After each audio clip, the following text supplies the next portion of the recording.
आवाज महाराष्ट्राचा। नमस्कार, मी सुधा संध्याकाळमध्ये आपल्या सगळ्यांचे स्वागत। पुणे सातारा महामार्गावर शिरवळ जवळ मध्यरात्री भीषण अपघात झाला असून यात तळेगावच्या 4 तरुणांचा जागीच मृत्यू झाला। भरधाव कार आयशर ट्रकला धडकून हा अपघात झालाय। अपघातात मावळ आणि तळेगाव दाभाडे परिसरातल्या 4 तरुणांचा जागीच मृत्यू झाला असून दोघे गंभीर जखमी झालेत। अपघात इतका भीषण होता की कारचा चुराडा झाला आहे। कारमध्ये अडकलेल्यांना दरवाजे कापून बाहेर काढण्यात आलं।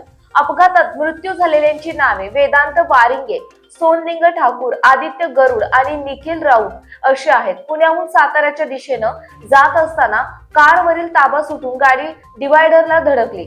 डिवायडर ओलांडून कार विरुद्ध दिशेच्या लेनवर गेली। त्यानंतर समोरून येणाऱ्या आयशर ट्रकला धडक दिली। शिरवळ इथं हॉटेल शिवालय समोर रात्री 1 वाजण्याच्या सुमारास अपघात झाला। अपघातानंतर मोठा आवाज झाल्यानंतर स्थानिक घटनास्थळी दाखल झाले। त्यांनी पोलिसांना अपघाताची माहिती दिली।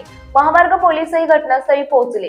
क्रेनच्या सहाय्याने अपघातग्रस्त वाहन बाजूला करून वाहतूक सुरळीत करण्यात आली, तर जखमींना उपचारासाठी रुग्णालयात दाखल करण्यात आलं। ताज्या आणि महत्त्वपूर्ण बातम्या पाहण्यासाठी आजच आमच्या संध्या लाईव्ह न्यूज चॅनलला YouTube वर सबस्क्राईब करा आणि बेल आयकॉन प्रेस करा।